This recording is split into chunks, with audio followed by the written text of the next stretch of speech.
Hola amigos, bienvenidos a Ciencia, Innovación y Tecnología en la Salud, CITS, el programa donde todos podemos aprender algo nuevo. En el mundo del deporte cada segundo cuenta, cada impacto, cada entrenamiento, cada decisión puede marcar la diferencia entre la victoria y una lesión irreversible. El día de hoy hablaremos de la tecnología wearable, el monitoreo y los biomarcadores y cómo estos están revolucionando la forma en que cuidamos la salud cerebral de los deportistas. Porque detrás de cada jugada en un campo de juego hay ciencia, hay innovación y debe haber prevención. Y para hablar de ello nos acompaña el día de hoy un experto que ha dedicado su carrera a entender cómo el cerebro realmente responde al impacto, cómo se mide y cómo la tecnología puede salvar vidas dentro y fuera de un campo. Nuestro invitado de hoy es el Dr. César Chávez García, médico certificado en lesión cerebral por la Brain Injury Association of America y líder en innovación, educación e investigación aplicada en emergencias, neurociencias y medicina ética. El Dr. Chávez es fundador del programa de emergencias de conmoción cerebral PECC, primero en su tipo en América Latina, y director del INRED, Innovation Research and Education, una plataforma que impulsa la transformación de los sistemas de salud a través de la ciencia y la tecnología. Indudablemente también es un apasionado del deporte, ha llevado su experiencia médica a disciplinas como el fútbol americano, el béisbol, el boxeo, promoviendo la seguridad, la prevención y la salud desde una visión humana y científica. César, te agradezco muchísimo tu amable aceptación a platicar con nosotros este día sobre tu experiencia en este campo que es tan fundamental, que es el cerebro, ¿no? Ese órgano tan vital que nosotros tenemos y que, como todos hablamos, es el cerebro. Este es el cerebro, pues es el que dirige prácticamente todo, ¿no? Entonces, yo al menos así lo entiendo. Entonces, pero antes de comenzar a entrar a esta parte del cerebro, sí me gustaría preguntarte, y antes de hablar de la tecnología y la ciencia y todo lo que se ha desarrollado para la prevención y los tratamientos sobre las lesiones cerebrales, te quería preguntar, ¿qué es lo que realmente te lleva a ti a estudiar medicina? ¿Qué es lo que te lleva y te interesa específicamente por estudiar la lesión cerebral o estudiar todos los aspectos que conllevan en nuestro cerebro? Muchas gracias, Marco, gracias por la invitación. La verdad es que justo comunicar de una manera diferente la ciencia es un paso muy importante, porque es la manera en la que podemos llegar a toda la población y a todas las personas, y que no se quede solamente en profesionales de la salud o en profesionales en la ciencia, que llevan la ciencia, investigadores, que escriben artículos, que escribimos libros. Estos podcasts, esta manera de comunicar a la población es sin duda la manera más eficaz de hacer una prevención que tanta falta nos hace. A ver, nunca, siempre me hacen la pregunta de ¿por qué estudiaste medicina? Sinceramente no lo recuerdo, o sea, tampoco recuerdo haber tenido como esa disyuntiva entre qué estudio. Quizá fue algo muy natural, ¿no? O sea, fue algo de decir, a mí me gusta la medicina. Quizá porque, a ver, mi acercamiento con el área de la salud fue a través de la Cruz Roja. Empecé yo, ingresé a la Cruz Roja cuando yo tenía 9 años, en un grupo que se llama Juventud, que es como los Boy Scouts de la Cruz Roja. Son niños donde forman a los futuros dirigentes de la Cruz Roja. Y después me formé como paramédico. Una cosa me fue llevando a otra, entonces nunca tuve como detenerme a reflexionar si quería estudiar algo de ciencias de la salud y por supuesto medicina. Entonces me formé como paramédico, y antes de estudiar medicina pues yo ya tenía contacto justo con todo el área de la salud. Sí, después pues ya, simplemente seguí ese camino, estudié medicina y me dio por estudiar un poco el cerebro, adentrarme en el cerebro. No soy mi especialidad no es la neurología, sino más bien son las urgencias médicas, lo que le he dedicado gran parte, y la medicina crítica en mi profesión. Sin embargo, siempre me ha apasionado el estudio del cerebro, como bien lo comentas. Sí. Y de pronto pues le encontré el sentido con el deporte, ¿no? Soy un apasionado del fútbol americano especialmente y del béisbol. Y entonces pues el ver de pronto que hablaban en la televisión de protocolos de conmoción y las lesiones cerebrales en el deporte, y curiosamente tuve la oportunidad de llevar un periodo de formación en Pittsburgh, en la universidad, en el centro, en la Universidad de Pittsburgh. Uh-huh. Pues además fui a ver un partido de fútbol americano de mi equipo, que son los Pittsburgh Steelers. Los Steelers, sí. Entonces, pues de ahí como que se hiló. Entonces empecé a meterme en el tema de la conmoción cerebral. Y después hubo ahí un evento que fue como decidir, porque era un área que es un área hoy, desafortunadamente todavía, que en México y en muchas partes del mundo y en Latinoamérica particularmente ni siquiera se toca, ¿no? Cuando las lesiones cerebrales especiales, las de conmoción cerebral, son prácticamente el 85% de todas las lesiones cerebrales, sí, ¿no? Entonces estas que son leves, pues difícilmente les ponemos mucha atención, y a veces hasta iatrogénicamente pensamos que se van a curar solas.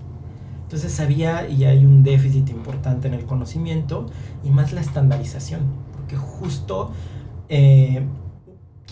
la evaluación neurológica es una de las evaluaciones que debe de hacerse, siempre he dicho que se debe hacer con mucha pulcritud, y además seguir lineamientos muy específicos, uh-huh, ¿no? O sea, si tú te brincas un paso del primero el C en lugar del A, eso puede hacer que toda la evaluación se complique. Es como la evaluación psicológica, sí, ¿no? Tienes que ir abriendo para entonces pues llegar a un diagnóstico certero. Claro. ¿No? Entonces eso era muy heterogéneo. Sí. Entonces decidí empezar a estudiar justo el cerebro y tratar de estandarizar para atender mejor a los pacientes que sufren lesiones cerebrales. Entonces así es la historia muy resumida. ¿Y hubo un antes y un después para llegar a este punto de interesarte específicamente en el cerebro? Sí. Y en el deporte, desde luego, ¿no? Sí, alguien muy cercano a mí estaba entrenando equitación. Uh-huh. Entonces se cayó. Wow. Se cayó del caballo, se golpeó en la cabeza aún con el casco. Se levantó y se llevó las manos a la cabeza y fue con su mamá. Y le decía, me siento mareado, me siento raro. Siento que la cabeza como si la tuviera muy grande y veo las cosas diferentes. Entonces la mamá se preocupó. No supo qué hacer, le dijo al entrenador de equitación, tampoco supo qué hacer. Lo que hicieron mejor fue llamarle a una ambulancia. Y llegó la ambulancia. Y los paramédicos estamos muy acostumbrados a ver lesiones graves, ¿no? A ver traumatismos craneoencefálicos severos, a ver sangre, a ver accidentes graves. Y entonces, cuando de pronto solamente le dicen, me siento raro, ¿no? Veo un poco borroso y me duele un poco la cabeza. Entonces, afortunadamente, decidieron trasladarlo, porque hay muchos que dicen, no pasa nada, llévenlo a casa y pues ya se recuperó, ya se un analgésico y ya. Afortunadamente los paramédicos decidieron trasladarlo al hospital. En el hospital tampoco sabían exactamente qué hacer. Y lo primero que hacen cuando hay un golpe en la cabeza, todos, absolutamente todos los médicos, todas las personas, lo primero que pensamos es en una tomografía. Uh-huh. En una tomografía, le hicieron tomografía. No había una lesión evidente en la tomografía, como era de esperarse. Y aún así decidieron hospitalizarlo. 2 días hospitalizado. Suben una foto de él en el cuarto, en la habitación, con el celular y viendo televisión, ¿no? Cuando es una de las cosas que después de una conmoción evitamos, el descanso cognitivo. No es correcto, celulares, sí. ¿no? Para que el cerebro vuelva a tener esa línea basal de pues de bienestar. Entonces me llamó la atención y dije, o sea, no es posible que ni siquiera el neurólogo, o sea, no era necesario hospitalizarlo. No sé si, porque yo no lo evalué, yo no lo vi de primera instancia, no sé ni siquiera si la tomografía era necesaria, pero le hicieron tomografía, lo hospitalizaron, y a pesar de todo ese tratamiento y todas esas decisiones, hubo algo que se conoce como síntomas persistentes postconmoción. Se quedó con dificultad para dormir, con dificultad para poner atención, ¿no? La memoria disminuyó, el rendimiento escolar se vino abajo, y después de ser un niño de 10, perdí un año escolar. Un año completo de la escuela perdió. Por una serie de decisiones que no quisiera yo juzgar, que fueron malas, sin embargo no fueron tampoco las más correctas, y eso lo llevó a perder un año. Entonces en ese momento fue el momento de decir, algo tengo que hacer.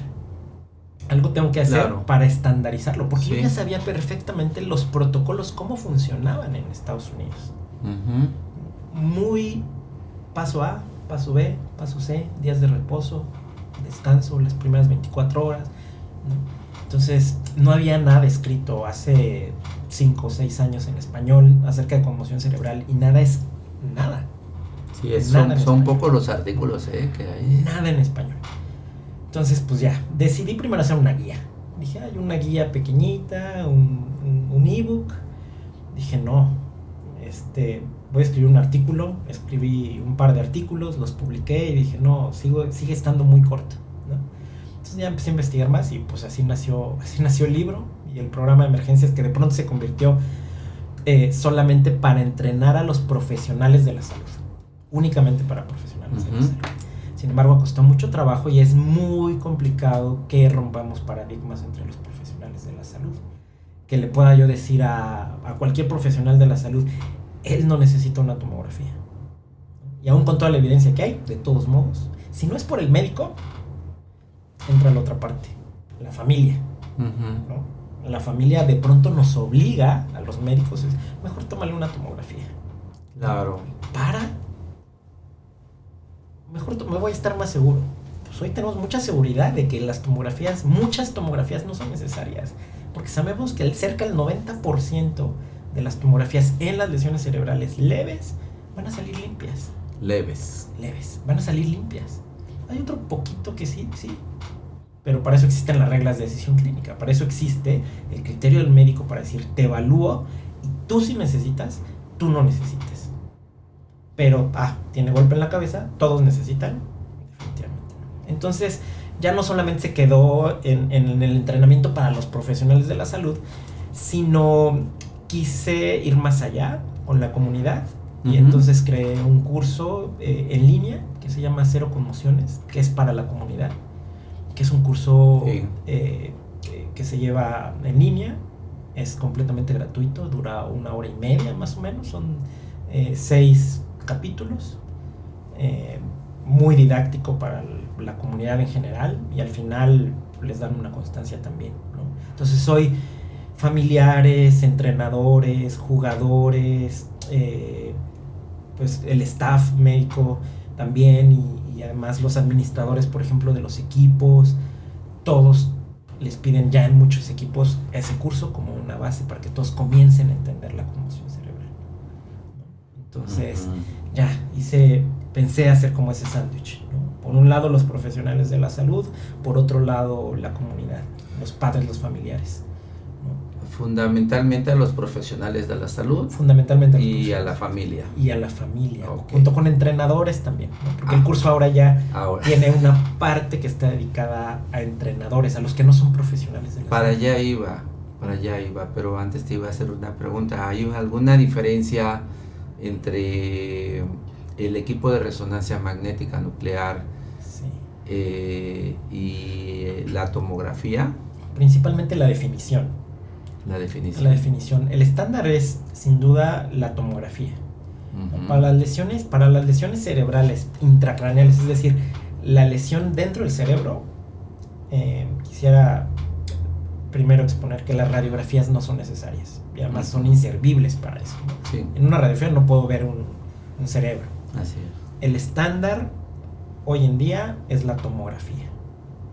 Hoy en día en México.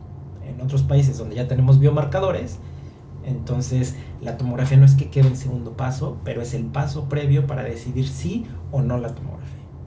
Y entonces la resonancia magnética o la tomografía por emisión de positrones o estudios especiales prácticamente están muchos reservados para la investigación, ya especiales con contrastes especiales, y otros como la resonancia magnética para lesiones muy pequeñas, y prácticamente la diferencia es en la definición.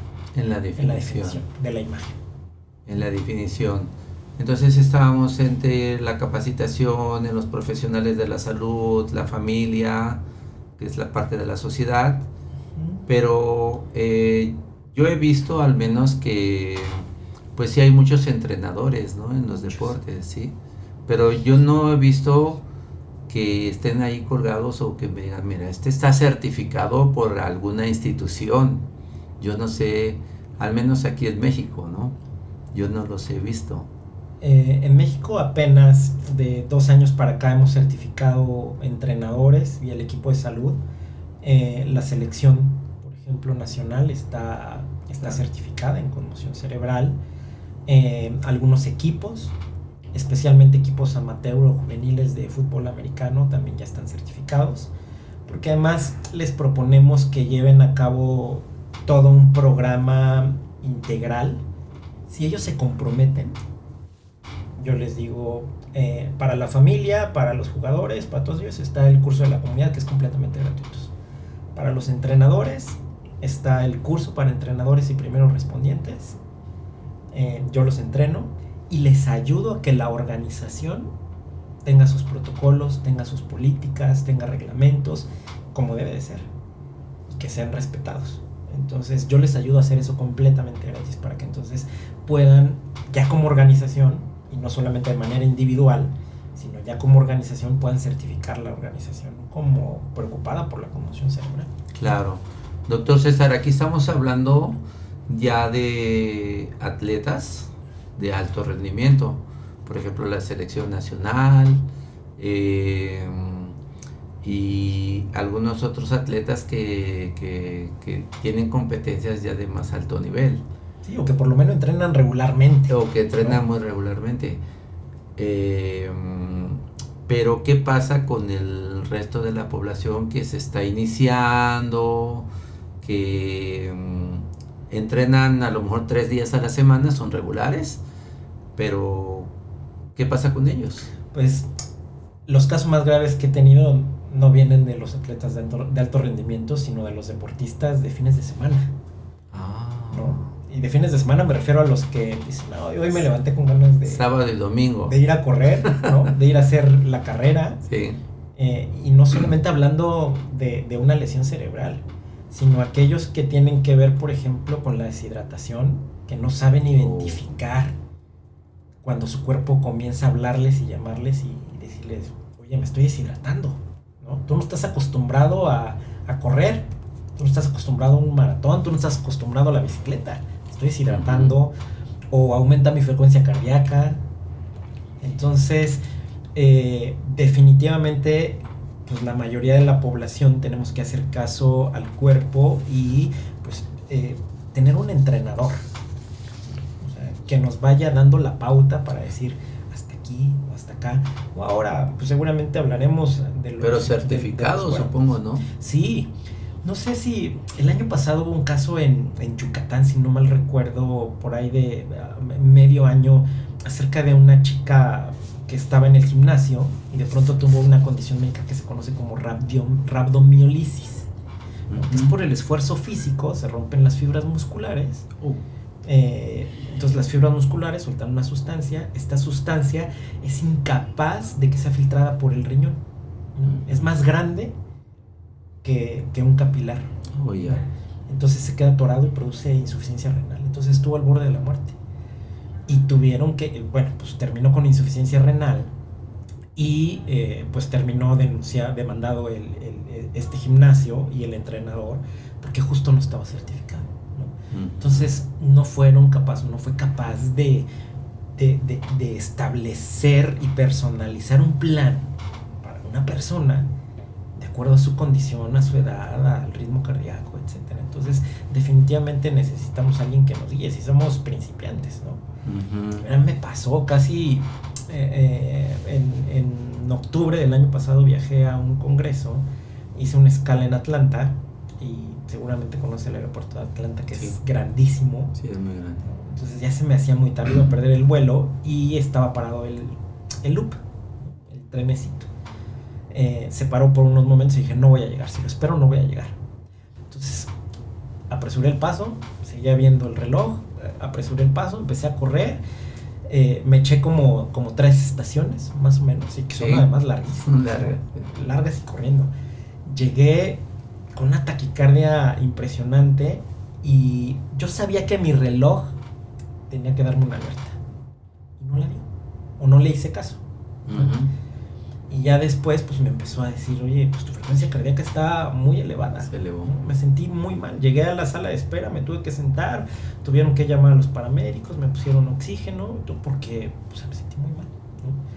¿Qué hubiera sido lo correcto? Pues hacerle caso justo a las alertas, ¿no? Hoy afortunadamente tenemos dispositivos que pueden ayudarnos, así como hay dispositivos para la deshidratación, por ejemplo. ¿Has visto las tiras que ponen en la frente para la temperatura en los niños?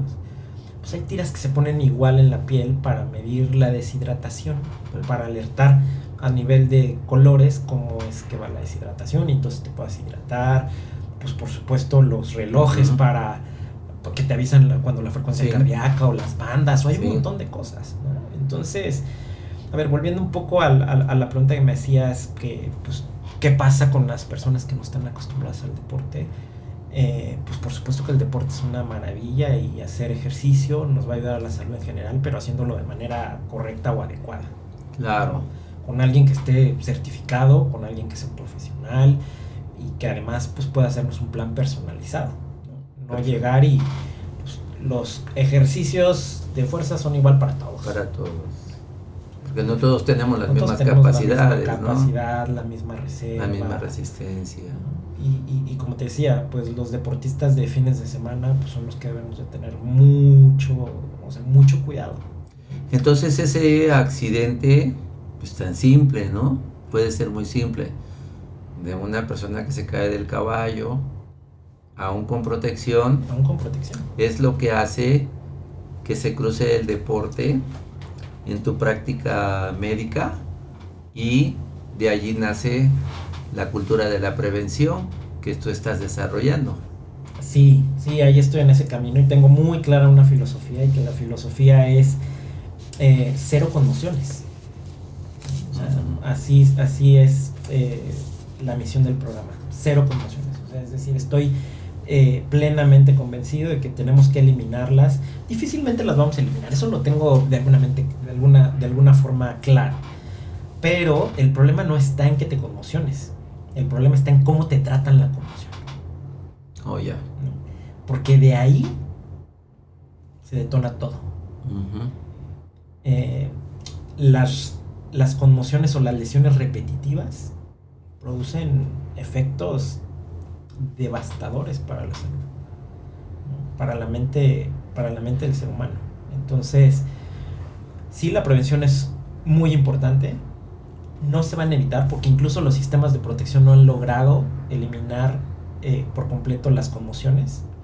Sí disminuyen el riesgo. Los cascos es imposible y se ha demostrado muchas veces, y los estudios ya hasta se detuvieron en ver si protegen o no, porque en realidad no protegen de una conmoción, pero sí de lesiones más graves. Entonces por eso es que no dejamos de utilizar equipos de protección, ¿no? Digamos que sí ayudan. Sí ayudan, pero para lesiones más graves, ¿no? Para fracturas de cráneo, para fracturas de faciales, etcétera, ¿no? Pero no la conmoción. Porque para conmocionarte no necesitas un golpe en la cabeza, ¿no? Por definición, la conmoción cerebral es cualquier golpe en la cara, la cabeza, el cuello o cualquier otra parte del cuerpo, porque se transmite la energía. Exacto. Entonces, si yo te golpeo en el pecho, pues la energía se transmite hacia la cabeza, y es suficiente con que el cerebro se sacuda para que te conmociones. Entonces, pues aún teniendo casco, pues qué, si te pegan en las piernas o das una vuelta y aunque no pegues en la cabeza, ¿no? Sí. Pues te puedes conmocionar, por supuesto que sí, ¿no? Los más evidentes y los más frecuentes son por supuesto los golpes en la cabeza, ¿no? Pero no necesariamente necesitas pegarte en la cabeza. Oh, ya. La prevención, digamos, la prevención en los sistemas, en los atletas, en los que están iniciando, y nunca no es considerado, ¿no? En los deportes de alto rendimiento, en los deportes profesionales más bien, o en las ligas profesionales, por ejemplo, en la NFL, ¿no? Hay muchísimas cosas que ayudan a prevenir las conmociones cerebrales. Y muchas tienen que ver no con dispositivos, sino tienen que ver con el entrenamiento, ¿no? Durante muchos años, uno de ellos es, por ejemplo, enseñar a taclear, ¿no? Enseñar a no agachar la cabeza y taclear pues de frente a los números, por ejemplo. Eso evita el mecanismo de lesión predominante en la conmoción cerebral. O ahora seguramente habrás visto en algunos partidos una guarda que le ponen a los cascos, que son como unos gajos, que se llama Guardian Cap, que es como un casco sobre el casco, una protección que acolchona el casco, ¿no? Incluso se les ven las cabezas mucho más grandes. No todos los usan, eso es completamente voluntario, ¿no? Pues han demostrado disminuir el riesgo de conmoción cerebral. Pues, se utilizan en los entrenamientos. Y también han cambiado las reglas. Han cambiado las reglas, van ¿no? cambiando las reglas muchísimo, y cada año se van cambiando las reglas. Cada año se van inventando reglas nuevas. Una regla... ¿te gusta el fútbol americano? Sí, claro, me gusta. ¿Te acuerdas de... Bueno, seguramente conoces a Tua Tagovailoa de los Miami Dolphins, el quarterback de los Miami Dolphins, ¿no? Tiene una predisposición por conmocionarse con un mecanismo de lesión que se cae de espaldas y la cabeza se va hacia atrás y se conmociona, ¿no? Hace como 3 años, 3 temporadas, estaban en playoffs y se conmocionó 3 veces seguidas, ¿no? Y en las 3 veces seguidas, si ves las repeticiones en esos videos, él hace las manos así, ¿no? Cuando se conmociona hace las manos así. Y este signo no era reconocido como un signo para retirar a un jugador del juego como sospecha de conmoción cerebral, ¿no? Se llama inestabilidad motora fina. A partir de su caso, entonces hoy la inestabilidad motora fina se considera como un signo probable de conmoción. Entonces, si un jugador presenta esto, lo retiran inmediatamente del juego, no puede regresar hasta que no sea evaluado. Y antes no existía. Entonces, eso es una regla que se ha hecho. O pues, no puedes golpear casco contra casco, por ejemplo. Muchos podremos estar... Aunque a veces se va, ¿no? Sí, es difícil. Pues, pídele un tackle que no, a un safety que no taclee, o que se detenga cuando alguien ya está indefenso. Pues está cañón, ¿no? Y ahí, la verdad es que es totalmente divergente la opinión, ¿no? Hay quien dice, no, pues están convirtiendo el fútbol americano en un juego de lo que no era, ¿no? O sea, de rudos, de golpes, etcétera. Entonces, y hay quien dice, pues está bien, es para protegerlos, ¿no? Claro, pues sí. Y es difícil, la verdad es que estar en el punto medio, y es difícil para la liga, pues, cuando sí, cuando no. Sí. Pero cada vez más hay más prevención y conciencia para prevenir lesiones, y no solamente lesiones de cabeza, ¿no? Sino lesiones en general musculares. La deshidratación, por ejemplo, hablando de los deportistas de fin de semana, los deportistas que no están acostumbrados a hacer deporte, la deshidratación condiciona a más lesiones musculoesqueléticas, ¿no? A más cansancio físico, ¿no? a hacer que el corazón se acelere más, o sea, un montón de cosas. Sí, ¿no? sí. Ahora, platícanos un poquito sobre tu programa de emergencias en conmoción cerebral, que aquí nos hiciste el favor de regalarnos un libro. Al final te vamos a solicitar que nos lo dediquen, nos los autografíes. Con mucho gusto. Y creo que eres pionero en América Latina en este sentido, ¿no? Sí, no hay otro programa en América Latina y en español que esté estandarizado. Y como te decía, es estandarizar la respuesta. Porque cada quien, al no haber materiales en español y haber heterogeneidad en la formación de los profesionales de la salud respecto a la atención de las lesiones cerebrales, entonces pues cada quien las trata como piensa que es mejor, ¿no? Incluso neurólogos y neurocirujanos. Las lesiones cerebrales tienen un espectro muy amplio, ¿no? Las lesiones cerebrales leves o conmociones cerebrales, las lesiones cerebrales severas y las moderadas. Entonces, las conmociones cerebrales leves son más o menos el 85%. Las moderadas pues andarán por ahí del 7-8% más o menos, y las graves son las más pequeñas. Y las graves son aquellos traumatismos severos, ¿no? Que son muy fáciles de identificar. Sí. Muy fáciles de identificar. Que los tratamientos son especializados y que pues incluso hay subespecialidades en medicina neurocrítica, pero son los menos. Uh-huh. El problema más grave para la salud pública son las conmociones cerebrales. Las conmociones. Porque ocupan una gran cantidad de visitas a las salas de urgencias. Sí. Cuando a veces no son necesarias.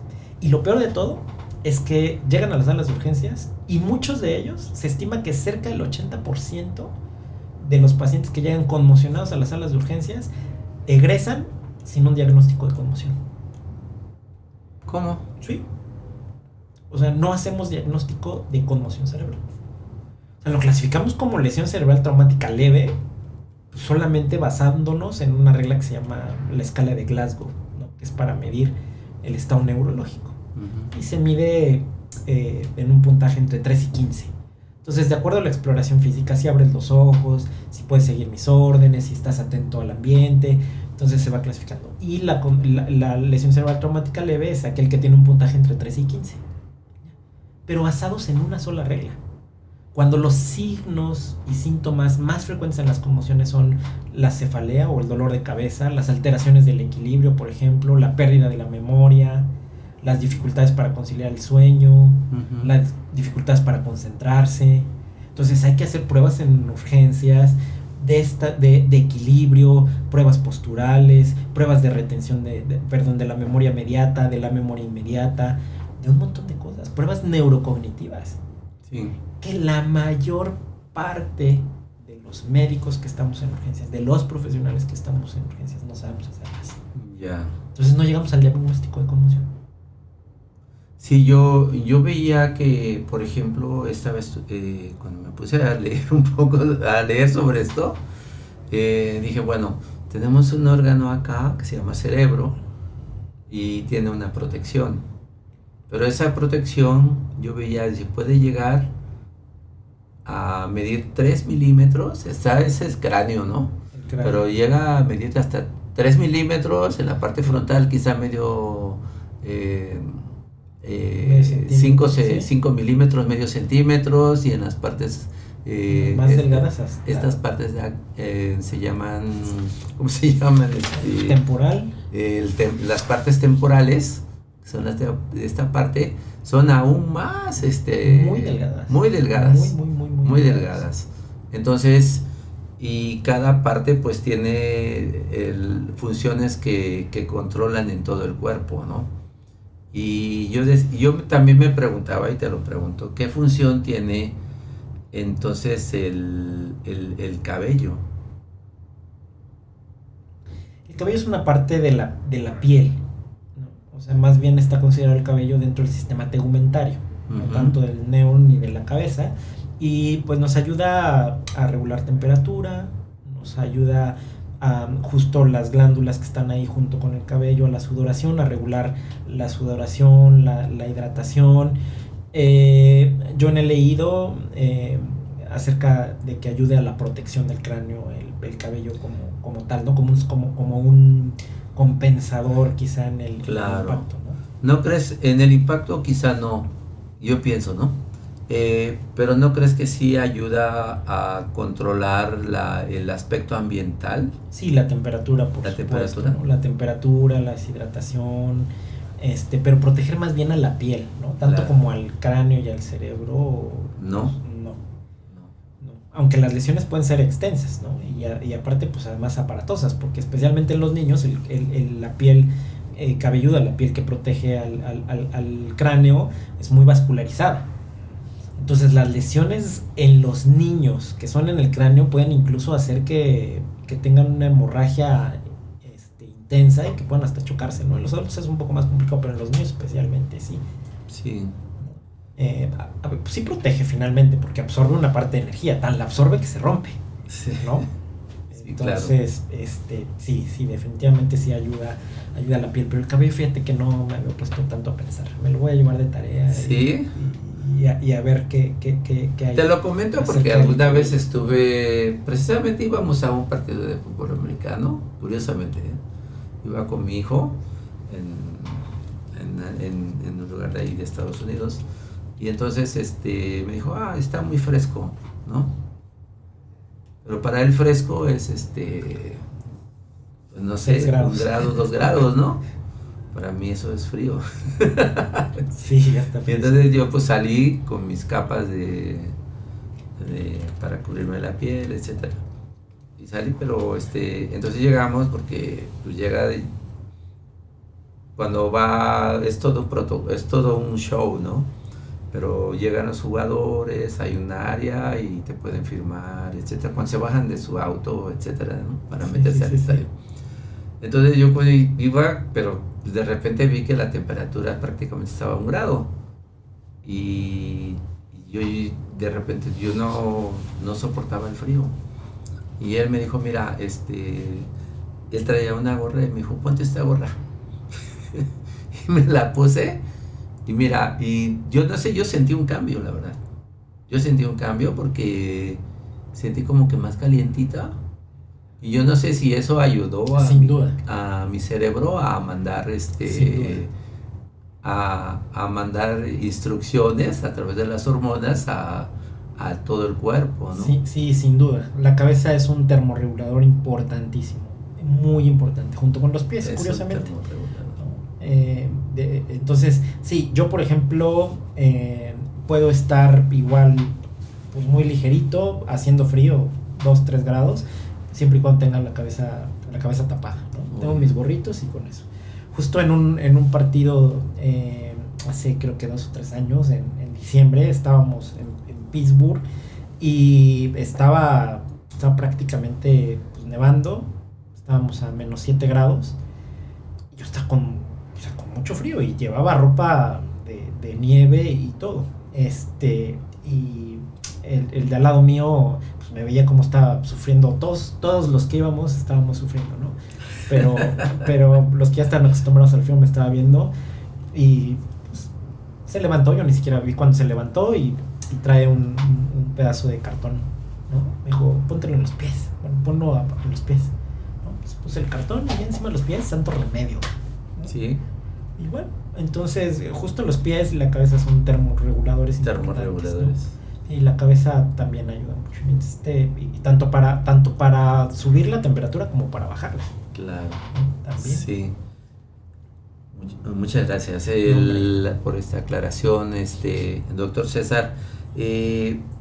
Digamos que hay cargos, hay certificaciones, pero ¿qué podríamos hacer en nuestro país, digamos? Entonces, yo he visto que en otros lugares, pues sí, vemos las certificaciones de los entrenadores, ¿no?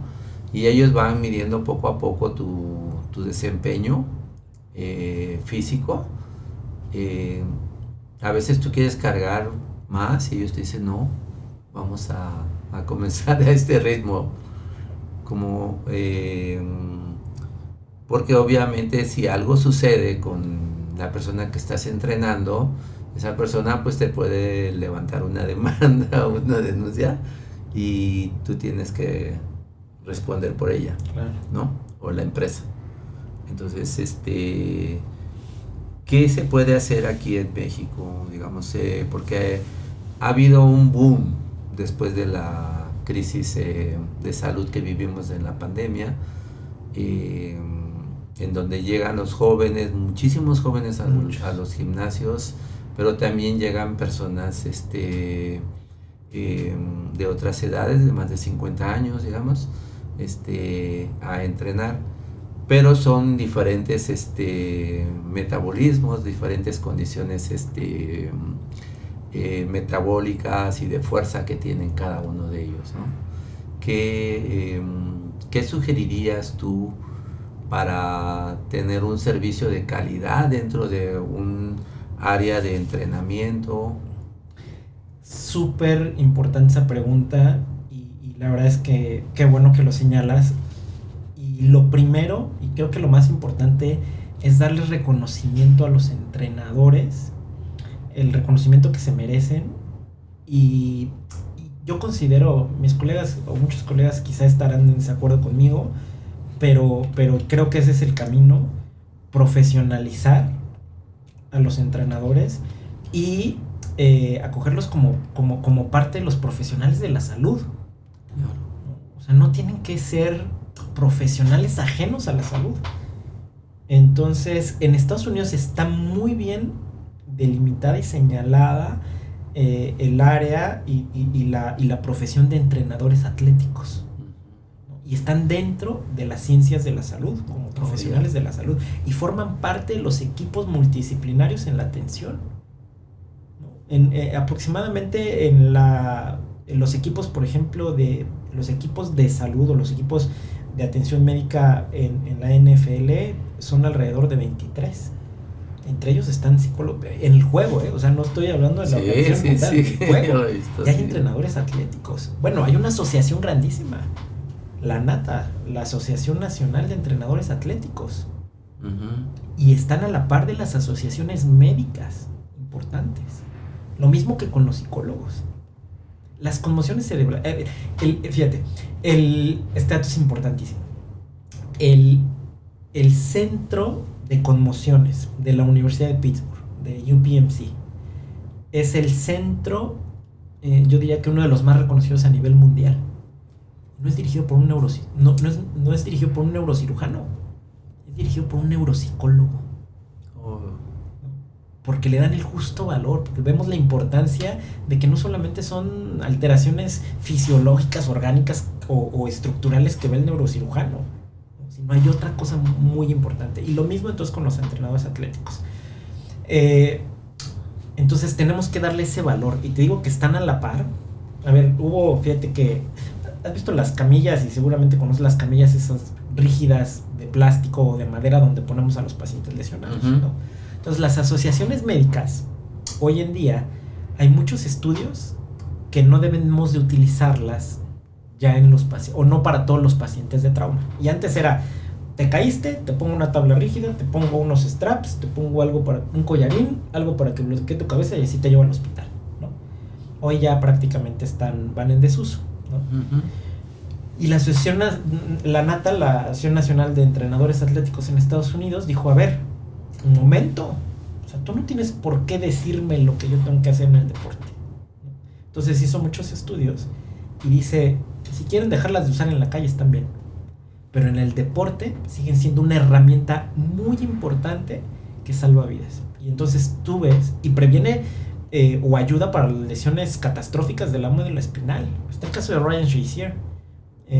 Ryan Shazier era un jugador de Pittsburgh Steelers en un juego contra los Bengals, taclea de frente, se va contra el muslo de un jugador, la cabeza, la energía se transmite a toda su columna vertebral, claro, y las últimas lumbares le estallan, ¿no? Lo ponen en una camilla, lo llevan al hospital.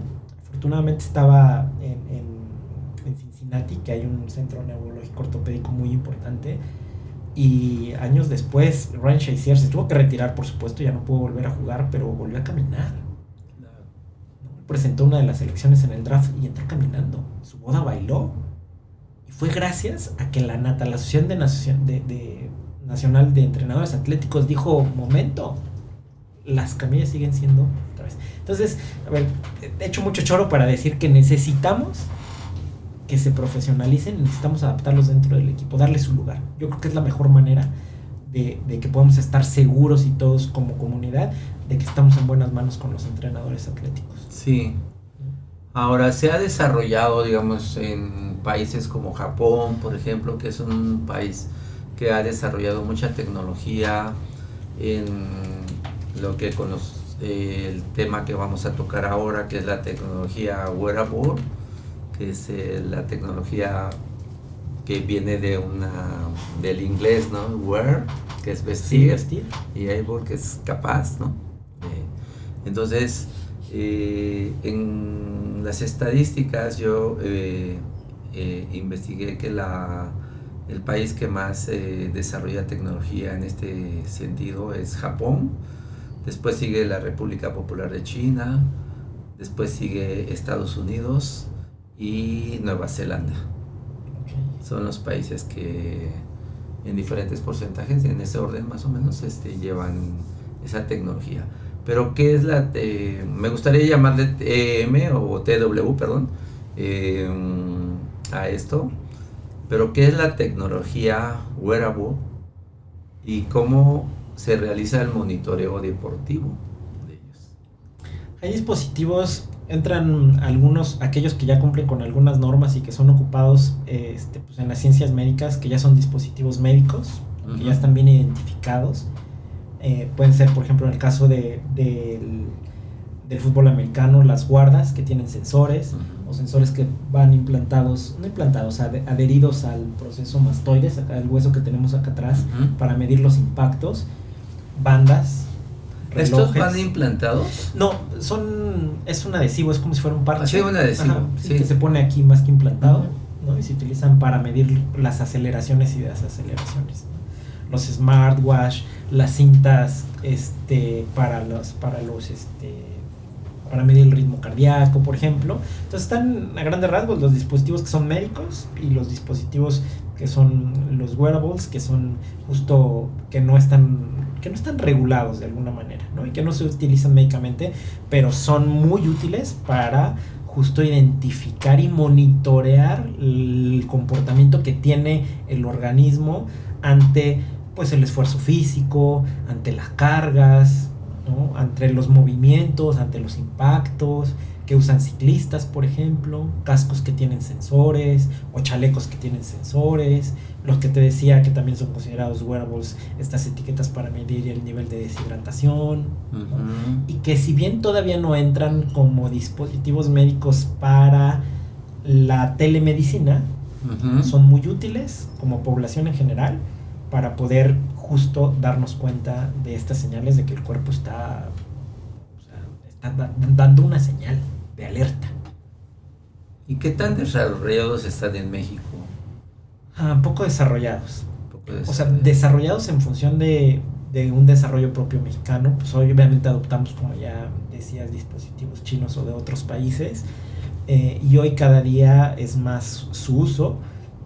Pues en fitness, especialmente en atletas que corren, en atletas que hacen ciclismo, en los deportes de alto rendimiento, definitivamente, buenos profesionales, definitivamente pues no están utilizados, ¿no? Sí. Y no se utilizan para monitorear en tiempo real las reacciones del cuerpo, ¿no? Este monitoreo en tiempo real realmente se realiza a partir de sensores, ¿no? A partir de sensores, y principalmente hoy en modelos de investigación. Específicamente, porque no se han podido socializar ni estandarizar para todos, es decir, que todos utilicen el sensor para monitorear a todos. Sí, claro. Sino hoy están y no solamente en México, sino en general en el mundo, ¿no? En procesos de investigación para saber cómo se comportan, y seguramente no se van a asociar, y no es que todos tengamos que utilizar sensores, no en los próximos años, ¿no? Pero creo que sí, en algún momento pues va a existir tecnología que pueda no ser invasiva, porque hoy pues para un jugador pues traer una banda con un dispositivo un watch, pues de pronto le causa conflicto, ¿no? O sea, no veo yo a un quarterback utilizando un smartwatch o a un bateador, por ejemplo. No, bueno, en el deporte de alto rendimiento indudablemente que eso se hace a nivel de los entrenamientos, ¿no? Y los hacen en tiempo real, entrenamientos. Ahí sí. Alguna vez yo he ido a algunos entrenamientos de soccer, de fútbol soccer, He visto algunos en programas de TV, como porque la oferta de jugadores en el caso del fútbol americano en Estados Unidos es muy alta. Entonces la competencia es tremenda, sí, es mucho para más. ganarse una posición, y entonces pues tienen que medir todo el rendimiento. Sí, tienen que... Y yo supongo que utilizan todos esos sensores y van midiendo toda la capacidad física de la persona, ¿no? Sí, y en tiempo real, justo como lo decías en entrenamientos, o uno de los ejemplos más importantes, por ejemplo, las pruebas de esfuerzo, ¿no? Donde te ponen una caminadora, te ponen una boquilla, una mascarilla para medir también la respiración, te ponen múltiples parches y sensores en el tórax para ver cómo se comporta tu corazón ante la carga, ¿no? Uh-huh. O ante el esfuerzo físico, y hay un montón de wearables que hoy se utilizan para medir en tiempo real y determinar pues, cómo se comporta, para ver comportamientos y patrones que al final se van a traspolar en poblaciones. Sí. También. Sí, es algo que, bueno, yo sufro una cardiopatía y tengo que estarme verificando cada 6 meses, normalmente, ¿no? Son pruebas químicas, etcétera, y después ya me voy al área de cardio.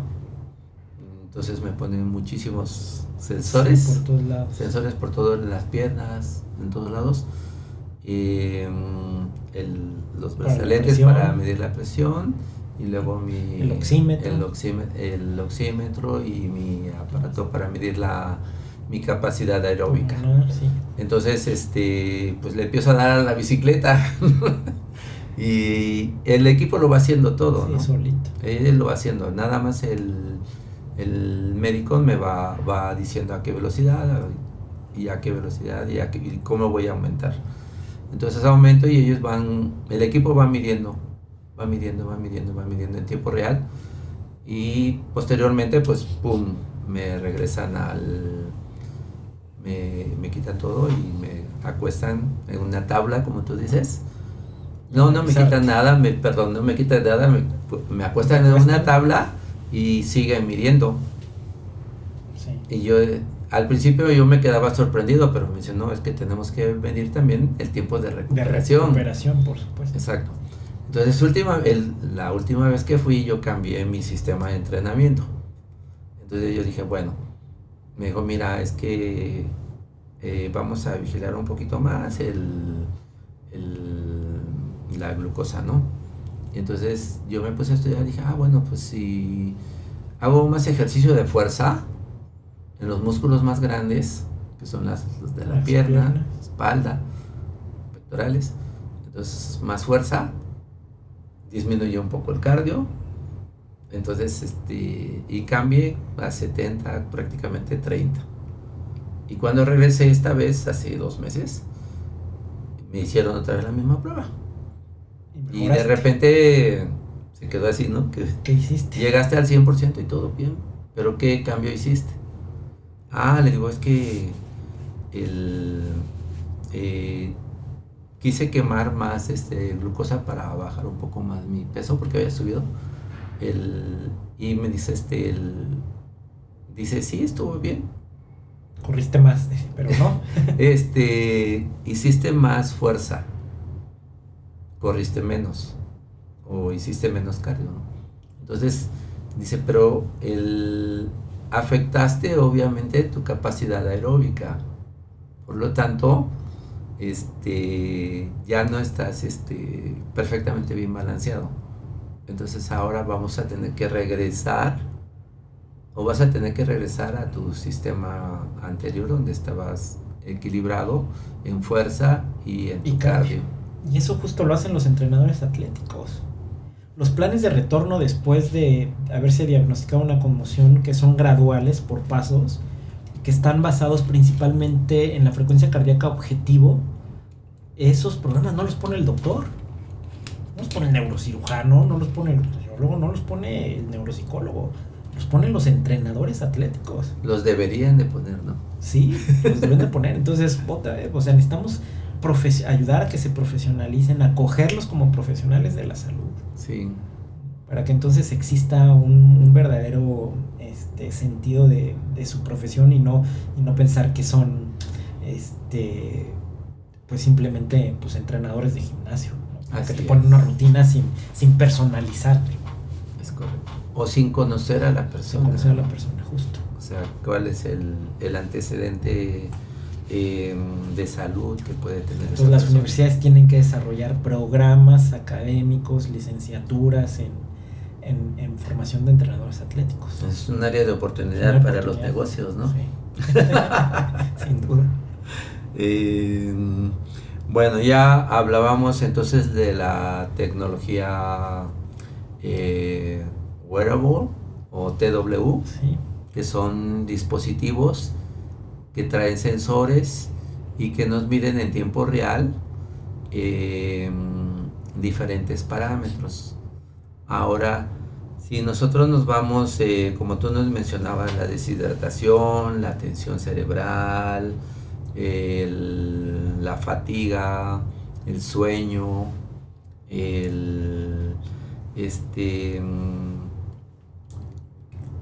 ¿cómo podemos en la medicina hacer que la medicina deportiva sea más predictiva? Pues, utilizando estos dispositivos, estos wearables. Sí, o sea, predictiva nos referimos a identificar en qué momento estamos pasando el umbral permitido para alguna condición, ¿no? Es decir, predictivo significaría en qué momento mi frecuencia cardíaca está pasando, o la frecuencia, la frecuencia cardíaca o la frecuencia respiratoria o la presión arterial está superando el umbral y que entonces se comienza normal y que se comienza a ser peligroso, ¿no? Por ejemplo, con la frecuencia cardíaca. Al aumentar la frecuencia cardíaca, pues aumenta la frecuencia respiratoria también, y te digo, lo que me pasó a mí corriendo, pues eso es un claro ejemplo de cómo tienen que ayudar esta tecnología de TW, los wearables, a predecir o a señalar en el momento en el que ya se está convirtiendo en un riesgo. Y hoy los smartwatch puedes ver las tendencias de la frecuencia cardíaca, ¿no? Sin mayor problema, y cómo la vas bajando, y en eso creo que una utilidad muy grande es cómo esas tendencias, o cómo el entrenador atlético o el médico del deporte, ahí sí, fíjate que hay una especialidad en medicina del deporte, ¿no?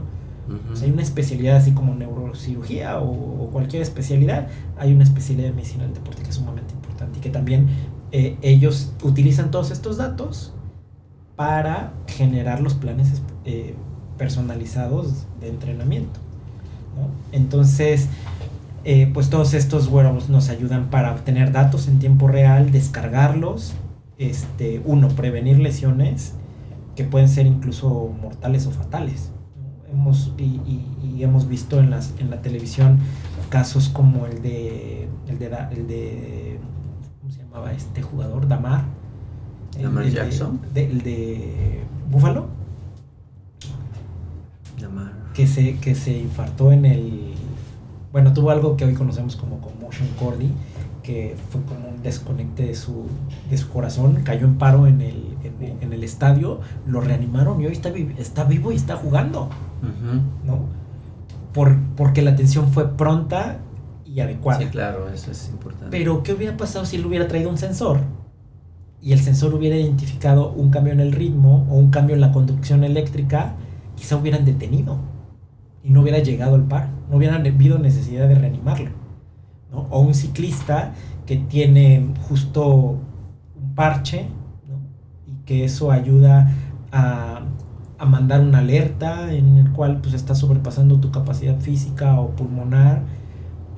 Obviamente necesitamos tener datos, y es a donde está la ciencia en este momento, obteniendo todos esos datos para poderlos masificar, para después poderlo hacer individual, y que predictivamente ahora, con la ayuda de la inteligencia artificial, podamos decir, pues entonces tu frecuencia cardíaca, en base a lo que yo ya conozco y todo lo que tengo, todos que ya los aprendí, antecedentes, ¿no? Como inteligencia, y lo tuyo, tu frecuencia cardíaca óptima está en tanto. Entonces, pues ya vamos a poder personalizar entonces estos wearables como sean, para que pueda predecir. Y medir en tiempo real. Sí, es correcto. En la medicina del deporte, por ejemplo, en mi caso a mí me dijeron, bueno, pues tu máximo va a ser como de 120, ¿no? En tu vida diaria, no haciendo ejercicio, ¿no? Porque pues, en mi práctica del deporte yo tengo mis parámetros, hasta dónde puedo llegar. Y entonces así se programa. Pero en mi vida aquí, como estamos, pues es otro parámetro, ¿no? Es otro valor más bajo, mucho más bajo. Pero el wearable, inmediatamente cuando hay alguna alteración, simplemente me manda un aviso, me dice, ¿sabes qué? Hace 5 minutos estabas por encima de tus 100. Y además puede ajustar de frecuencia en tiempo real. Sí. O sea, podrías ajustar en tiempo real, decir, bájale, súbele, y no esperar quizá la consulta al mes con el médico del deporte o el entrenador atlético a que te ajuste el plan. No. O sea, lo hace ajusto en tiempo real. En tiempo real. En ese momento pues ya, ¿sabes qué? A ver, vamos a ver qué pasó aquí. Sí, incluso hasta el peso. Espero 15, 20 minutos y no pasó ya nada, entonces, normal.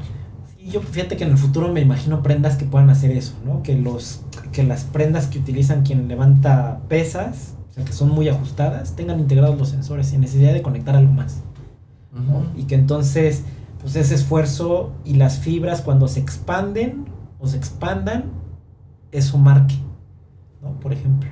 Entonces, eso es lo que, o sea, estoy seguro que es lo que vamos a ver en el futuro. Ahora que he estado viendo, regresando al fútbol americano, por ejemplo, los pants, las cositas de aquí abajo, yo veo que en los músculos de aquí atrás del cuádriceps traen ya mucha tecnología de respiración. Sí. Supongo que es para introducir más oxígeno y dar más fuerza todavía a esa parte, porque la que se usa mucho es en esta, sobre todo en la defensiva, la cadera, ¿no? Sí, la cadera, los muslos, las piernas. ¿Sí?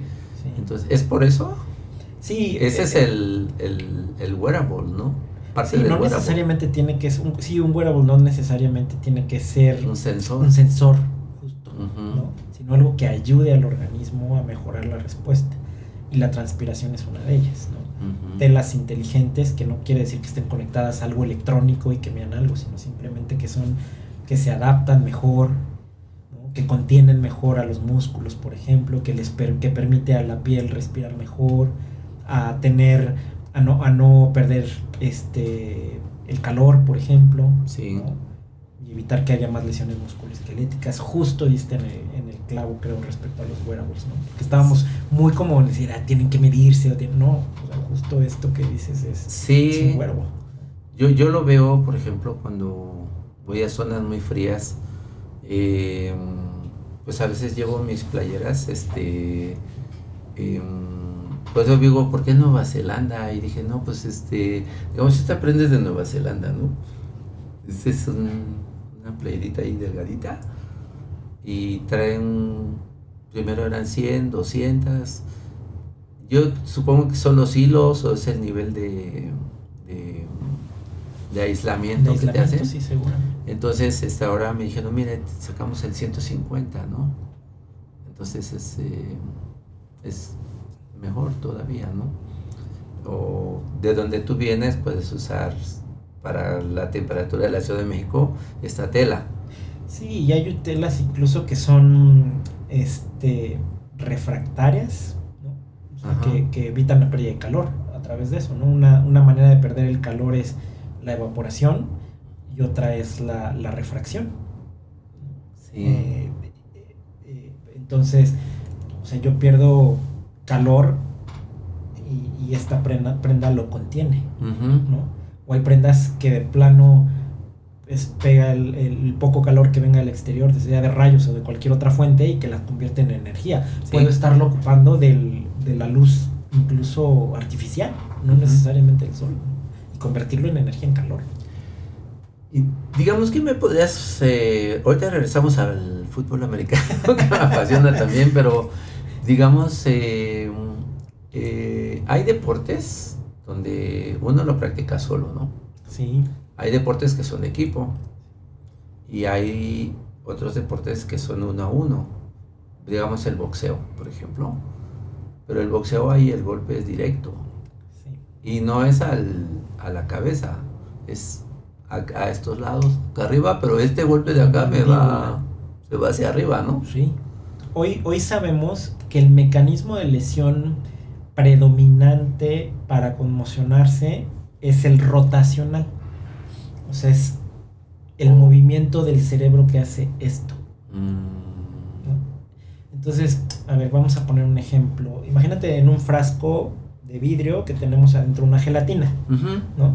Entonces esa gelatina, si la movemos en esta dirección o lo presionamos, no se lesiona tanto que si tomáramos el frasco por debajo y lo giráramos. Ante esta fuerza rotacional, las fibras cerebrales son muy lábiles, se rompen y entonces viene la lesión cerebral. Y también sabemos hoy que la inconsciencia profunda, o sea, es decir, que de pronto te pongas inconsciente, también está mucho más asociado, y el daño cerebral profundo, a los golpes rotacionales. Es decir, me dan un golpe te dan un golpe aquí y yo un giro. Cabezazo con el casco. Exactamente. ¿Sí? Entonces por eso es que los noquean. Aunque tenga casco. Aunque tenga casco. Sí, porque no impide ese movimiento rotacional. Es que el cerebro es el que se mueve. O sea, el casco te va a proteger que no te la fracture. Claro. Pero ese movimiento de rotación es imposible que el casco lo contenga, lo amortigüe. Sí. Igual en el box. Regresamos al americano, pero en el box, a ver, pues los ponen inconscientes y los noquean cuando les dan un golpe aquí. Los dos son deportes. Y los dos son deportes. Pero este movimiento rotacional es el que produce inconsciencia profunda. Oh, ya. Qué noquean. interesante. Y hay muchas igual, por ejemplo, pues en el béisbol los pelotazos. Oh, sí. ¿No? Bueno, se colocan ahora cuando van a batear, digamos de este lado, ya el casco ya tiene una protección. Una protección, ¿no? Sí. Pero sigue habiendo muchas conmociones en el... Pero aún así llega el golpe y te mueve. Sí, te mueve. El golpe de frente también. El golpe pues, a ver, se transmite hacia el cerebro, ¿no? Tengo un montón de videos ahí, justo los pelotazos, cómo producen signos y síntomas. Sigue habiendo muchas conmociones o lesiones cerebrales en el béisbol. En el béisbol, por ejemplo, esta parte de que si te llega un pelotazo acá, porque no puede ser del pitcher al catcher, sino puede ser en otra situación, ¿no? De sí, que te llega por ejemplo, el pelotazo. o incluso cuando se barren los jugadores. Exacto. ¿No? O los... A ver, cuando hay un batazo fuerte, ¿no? Y el fielder, hablemos del jardinero, ve la pelota y comienza a correr hacia atrás y choca contra la pared posterior, ¿no? Entonces él de pronto no mide y por eso existe la franja de advertencia alrededor del campo de béisbol, que cambia del pasto a la arcilla. Entonces es la manera en la que el jugador va corriendo hacia atrás, no sabe qué distancia tiene ya de la pared, pero sí siente la diferencia en el campo y es la franja de advertencia y sabe que ya está muy cerca, entonces que ni le baja, ¿no? Seguramente ni le baja, porque lo que quiere es pero se golpea en la cabeza y pues eso le puede producir una lesión, ¿no? Claro. No solamente lesión cerebral, o sea, un montón de lesiones en ese impacto. ¿No? Y todos los deportes tienen su riesgo, aunque sean deportes de no contacto. ¿No? Pues, por ejemplo, el ciclismo. Yo pensaba, regresando un poquito al fútbol americano, por ejemplo, que la parte frontal creo es una de las partes más que están más propensas a golpes, ¿no? En la parte frontal. Y la parte frontal, digo, bueno, ¿qué controla la parte frontal? El razonamiento, la cognición, las emociones, ¿no? Los movimientos. Y veía por qué es tan más gruesa, porque puede llegar a ser hasta de 1 centímetro esta parte, ¿no? La parte frontal es una de las más fuertes, pero volvemos otra vez a lo mismo, no depende de... O sea, del grosor ni de la protección del cráneo, sino que toda esa energía se transmite al cerebro. Va para acá. Va para el cerebro. Incluso hay lesiones que se llaman por contragolpe. La lesión por contragolpe es, tú recibes el golpe en el frontal, por ejemplo, y la energía se transmite por todo el cerebro y la lesión estructural, es decir, el daño, está en la parte posterior. En la parte posterior. Del cerebro. Oh. Acá no ves nada en la resonancia o en la tomografía. Solo el chipote, ¿no? Solo el chipote, pero en el cerebro no. Ajá.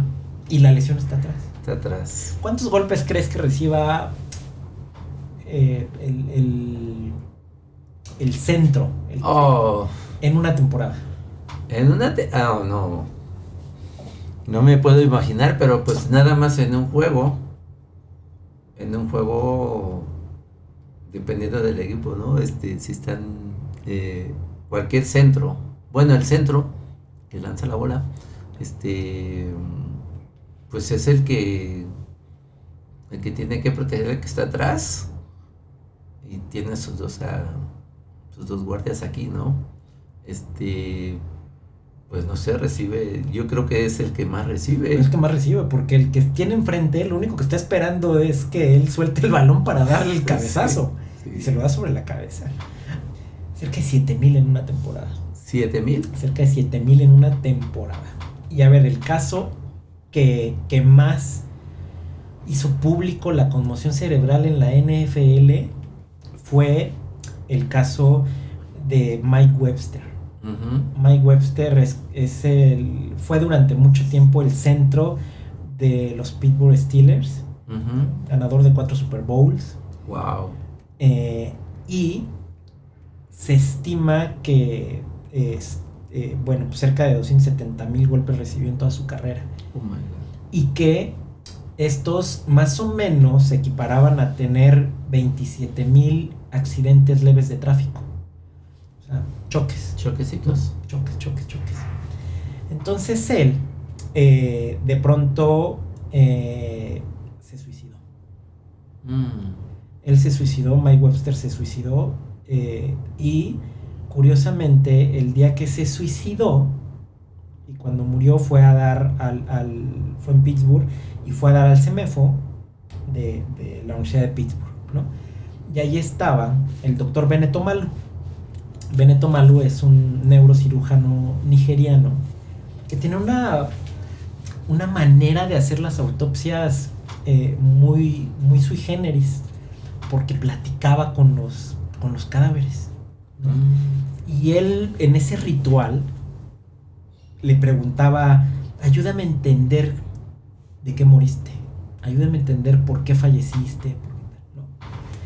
Entonces, Mike Webster, imagínate, pues es considerado como el mejor centro en toda la historia de la NFL. Fue 4 veces Super Bowl en una ciudad donde desayunan, comen y cenan fútbol americano en Pittsburgh, ¿no? Entonces, cuando dijeron, les vamos a hacer una autopsia, el pueblo dijo, no. La ciudad dijo, yo no quiero, no le hagan autopsia, él ya se murió, ya déjenlo en paz, ¿no? Y a diferencia de México, en Estados Unidos, en México quien puede, ¿cómo se dice?, perdonar la autopsia es un gobernador, un político, sí, ¿no? En Estados Unidos solamente el médico es el que puede decidir si se lo hace o no se lo hace. Entonces decidió que se la iba a hacer, porque él veía que no fue una muerte natural, veía muchas cosas. Bueno, ¿y qué fue lo que vio? Que Mike Webster, siendo un ganador de 4 Super Bowls, se volvió indigente. Vivía en la calle en su camioneta. Claro. Entonces él llamó la atención, dice, ¿cómo es que alguien, siendo tan exitoso, pues, terminó en la calle? Entonces quiero saber qué le pasó a su cerebro. Y entonces él por primera vez describió algo que se conoce como encefalopatía crónica traumática, o ECT, una enfermedad neurodegenerativa muy similar al Parkinson, muy similar a la demencia frontoparietal, muy similar al Alzheimer. O sea, todas estas son enfermedades neurodegenerativas.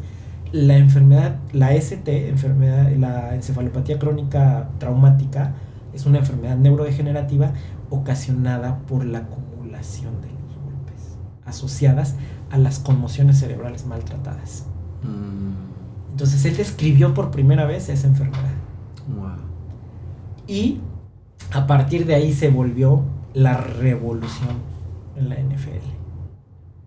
Mucho, y se comenzó a hablar de la conmoción cerebral y del riesgo que había, porque entonces empezaron a conocer un montón de casos iguales. Sí. Y uno de ellos, el más también muy mediático, el de Aaron Hernández. Uh-huh. Aaron Hernández era un ala, un jugador en la posición del ala de los Patriotas de Nueva Inglaterra, Uh-huh. que era pareja, fue seleccionado al mismo tiempo que Ron Gronkowski, Ah, ya. el mejor ala cerrada de toda la NFL. Sí. Es considerado como el mejor. Pues bueno, Aaron Hernández, los críticos de la NFL y del deporte dicen que Aaron Hernández pudo haber sido mejor jugador que Gronkowski. Pero decidió suicidarse. Terminó matando a uno de sus amigos. Después fue a la cárcel y se suicidó. Y después de suicidarse, le hicieron una necropsia y vieron que su cerebro tenía encefalopatía crónica traumática. ¿No? Y así como ese hay muchos otros casos. Otro muy sonado, el de Phillips, un jugador de los 49 de San Francisco, que de pronto así, sin más ni más, un día decidió ir a asesinar a su médico. Mató también a su esposa, el médico, a 3 nietos, a un vecino, y terminó suicidándose. Wow. Hacen autopsia y determinan que tiene encefalopatía crónica traumática. El último caso, apenas que fue el año pasado, no me acuerdo cómo se llama este personaje, que subió a las oficinas de la NFL en Nueva York, se equivocó de piso porque iba a hacer un tiroteo en las oficinas de la NFL. Oh my God. Ya recuerdo. Sí. Y terminó también con eso. Hay estudios, es que, a ver, de pronto dicen, ¿por qué le tiras? No le tiro. No, o sea, es simplemente ponerlo sobre la mesa, y además porque es mi misión reconocer que está esto. No, sí, es increíble. Yo, no sé, en lo personal, hace 2 semanas estaba en Vancouver. Entonces fui a un bar y vi un partido de fútbol, Eagles contra San Francisco. Y entonces veo una jugada, pero pues va a taclear a la cintura, pero pues al taclear en la cintura se recuesta, pero se va el casco hacia el otro casco, ¿no? No fue intencional, quiero pensar, ¿no? Porque con la adrenalina es imposible, ¿no? Sí, es imposible. Pero se da, ¿no? Se da el caso. En ese caso no lo castigaron, no hubo castigo. Vi que no hubo castigo, qué raro, ¿no? Porque fue casco a casco. Pero fue el impulso, yo creo, de la jugada, pero lo paró ahí, ¿no? Entonces, esos son los golpes que tú mencionas, ¿no? A ver, y el problema no está en golpearse, ¿no? Porque de pronto pareciera que todo esto que estoy diciendo pues estigmatiza el deporte. Pues si no hagas deporte, mejor, porque pues voy a terminar como todos ellos, ¿no? Sí, claro. Hay un estudio muy grande de la doctora Ann McKee. Ella tiene el banco de cerebros más grande del mundo en Estados Unidos. Y la doctora Ann McKee es la experta mundial en esta enfermedad, en encefalopatía crónica traumática. Es un estudio en jugadores de la NFL y el 99% de los cerebros de exjugadores de la NFL tenían un grado de encefalopatía crónica traumática. Wow. Hoy no se ha podido asociar, por supuesto, de ninguna manera que el deporte y las conmociones cerebrales condicionen a esta enfermedad neurodegenerativa. Uh-huh. ¿Cómo se comporta esta enfermedad? Como el Alzheimer, o sea, es tan complicado diagnosticarla porque se parece tanto, ¿no? Son irreversibles, pero es difícil de diagnosticarla en vida. O sea, el diagnóstico se hace solamente con una autopsia. O sea, no hay ninguna sustancia. Ahorita podemos hablar de biomarcadores, empiezan a tener una luz en el camino los biomarcadores cerebrales, pero hoy en día no, y además se parecen tanto al resto de enfermedades que no se puede diagnosticar. Pero, a ver, ¿cuál es el riesgo? Se ha asociado el riesgo, sí, hay un riesgo mayor en las conmociones repetitivas, pero lo más importante es en las conmociones que no son tratadas adecuadamente. En aquellas conmociones en las cuales no hay un diagnóstico primero y un programa de rehabilitación y de regreso a la actividad. O sea, las conmociones repetitivas son las que no lo diagnostico y le digo, no te pasó nada, sigue jugando. Y ¡pum! Otra vez tiene otra conmoción. Todas las alteraciones bioquímicas ahora que se van acumulando. Bueno, César, pues ya hemos platicado de algunos temas que son muy interesantes. La verdad, la plática ha estado muy interesante. Pero sí me gustaría que nos mencionaste la palabra biomarcadores. Entonces, y su neuromonitoreo también. Entonces, nos agradaría saber, quizá nuestra audiencia también, desde luego, ¿qué son estos biomarcadores cerebrales? Bien, pues no quisiera ser muy técnico y quisiera explicando que un biomarcador es una sustancia en el cuerpo que puede detectarse más bien a través de otra sustancia externa, ¿no? Un biomarcador es la medición de la glucosa, por ejemplo, ¿no?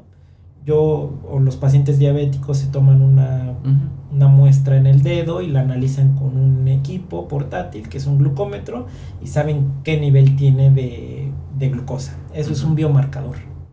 Entonces hay biomarcadores cerebrales y un biomarcador cerebral es una sustancia que es liberada. Hace ratito hablaba que cuando se rompen con este giro, con este mecanismo de lesión, se rompen las células, al romperse liberan sustancias. Y esas sustancias se van al torrente sanguíneo. Correcto. Y entonces yo puedo identificarlas a través de pruebas. En un equipo que es muy similar a un glucómetro para medir la glucosa, que también usa cartuchos y que puede identificar múltiples sustancias.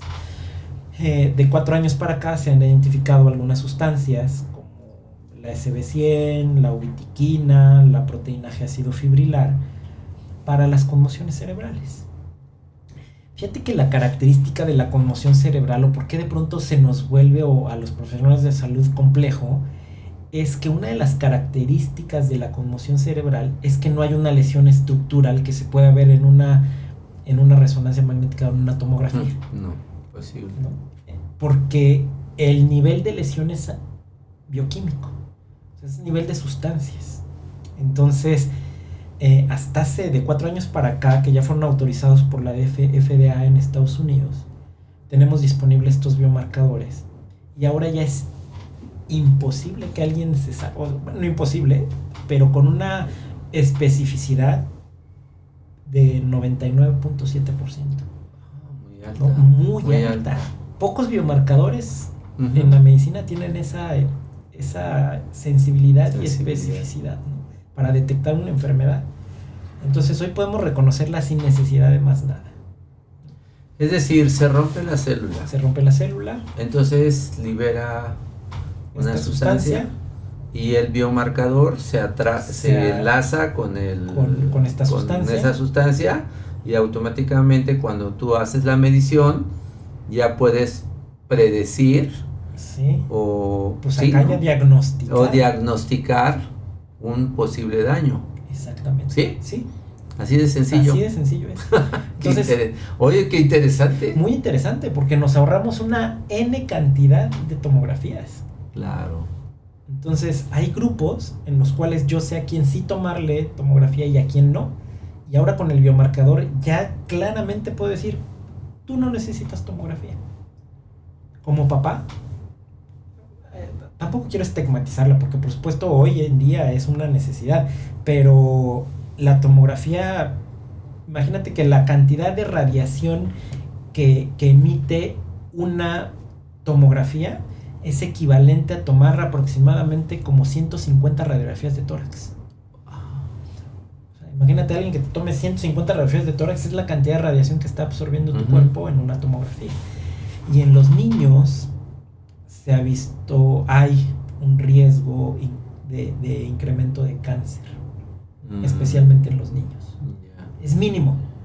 y es muy poquito, y además pues porque no es frecuente que le estén tomando a un niño. Pero si fuera mi hijo, yo preferiría que le tomaran un biomarcador, no una tomografía. Ya, en una, digamos, no lesión, sino un traumatismo Craneoencefálico. cráneo. Y ahí sí para cualquiera, no solamente los leves, ¿no? Sino los moderados y los severos también. Todos. Porque además tienen una sensibilidad para detectar lesiones estructurales que son invisibles a las tomografías y a las resonancias. Mencionaste dos biomarcadores, que uno es la proteína S100B. Ajá. Y la GFAP. Ajá. Y otra, me parece. Sí. Entonces, ¿son las que están actualmente disponibles o hay más todavía? Hay muchas más, pero se utilizan más bien como para fines de investigación. Las que se utilizan para la clínica es la GFPA, que me dijiste, que es la proteína G ácido fibrilar glial, que son células de la glía, de las células de sostén del cerebro. Y la otra es la obitiquina. O sea, son las dos. La S100B también se utiliza, pero no para fines, sí para fines clínicos, pero para hacerlo en el momento, algo que conocemos como medicina en el punto de cuidado o point of care. ¿Qué quiere decir? Que no es necesario que yo tenga que llevar al paciente al hospital para que le tomen sangre y lo procese el laboratorio, sino se hace en el momento, en el lugar. Y las dos que se utilizan son la proteína G ácido fibrilar en su conjunto con la ubitiquina. En un dispositivo, que es un equipito portátil del laboratorio, que es muy pequeñito, que utiliza un cartucho, se le pone sangre ahí, se mete el cartucho, lo lee y te dice tú estás conmocionado.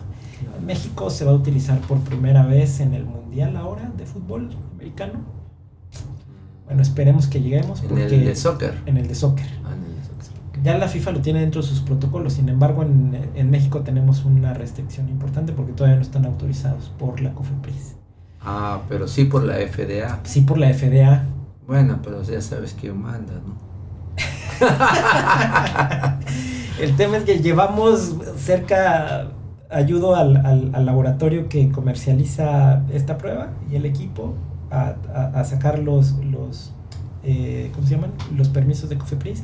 Llevamos poco más de un año, incluso nos costó mucho trabajo obtener el permiso para la investigación, ahora que estamos haciendo investigación con estos, pero solamente están con fines de investigación. Entonces, si no logramos para el Mundial obtener el permiso, pues seguramente los utilizaremos con fines de investigación. Pero lo ideal es que ya estén para la clínica, para que en el campo se utilicen ahí y se puedan diagnosticar desde ahí.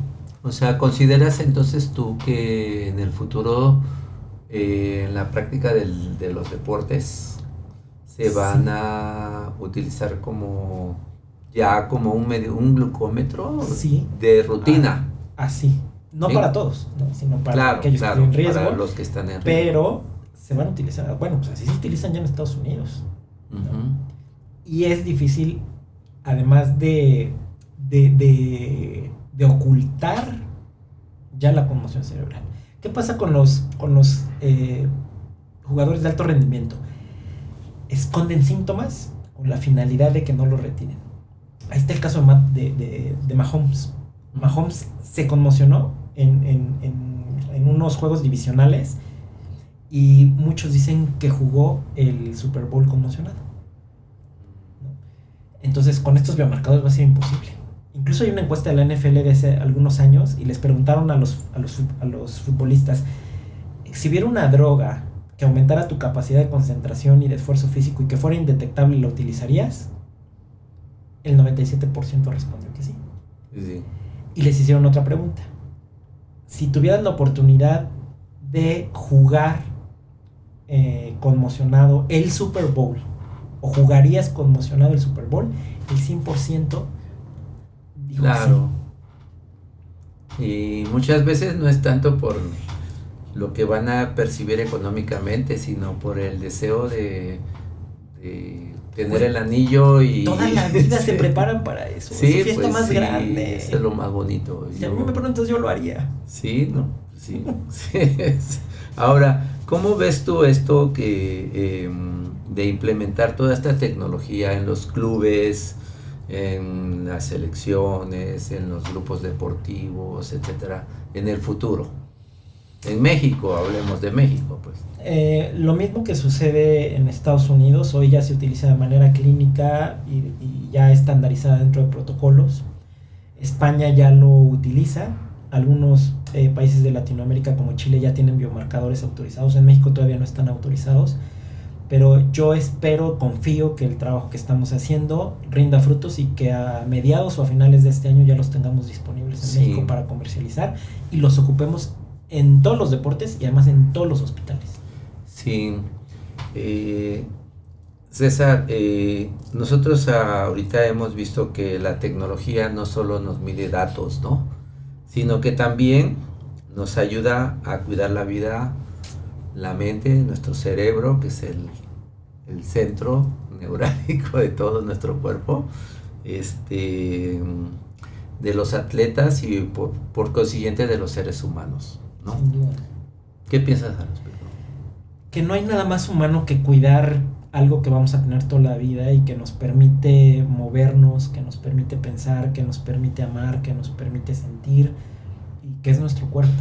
Uh-huh. Y yo creo que no hay nada más humano y como acto de amor que cuidar nuestro cuerpo. Claro.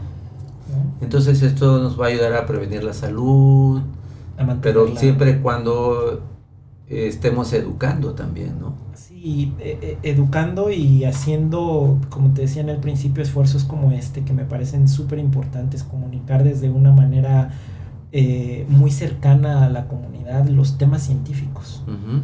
¿No? Porque vemos cada vez más, creo que con el acceso a la información y ahora la inteligencia artificial, las personas tienen más acceso a información, pero a veces información que depende cómo tú la manejes, es como la apropias y la interpretas.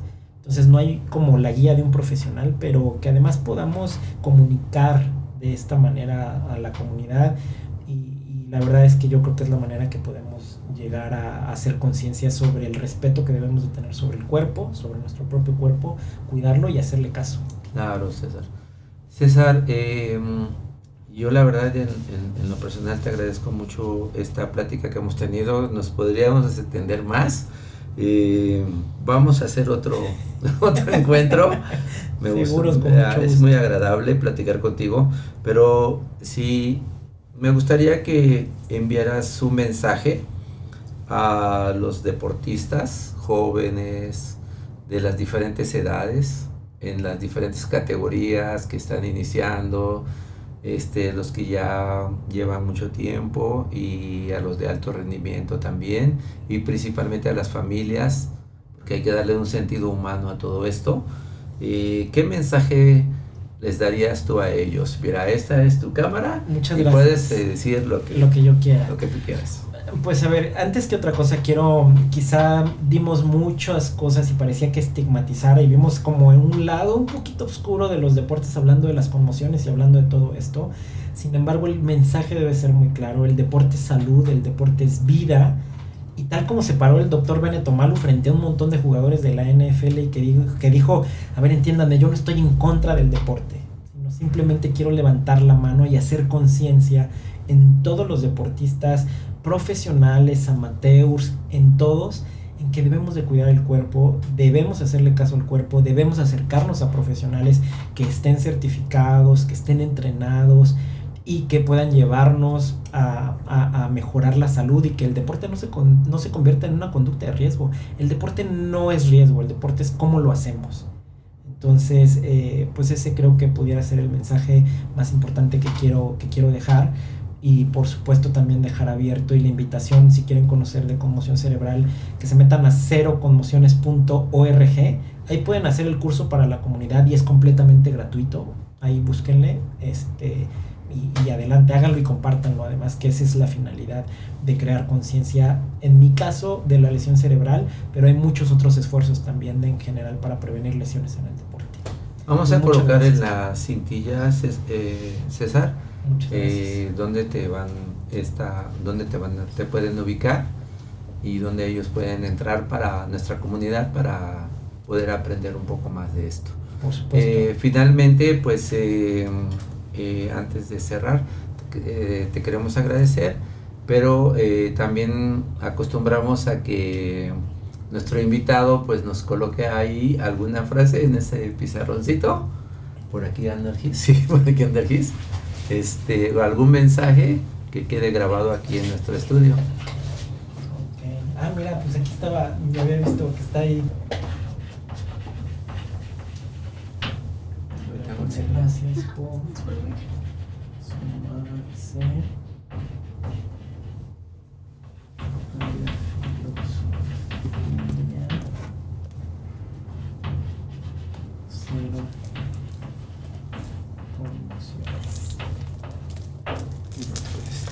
Programa de emergencias de conmoción cerebral del doctor César Chávez García, quien me hizo el amable favor de obsequiarnos. Entonces, pues, como viene en blanco, pues no sé, César, si nos podrías dedicarnos o dar nuestro autógrafo aquí, sí, y un pequeño mensajito, si gustas.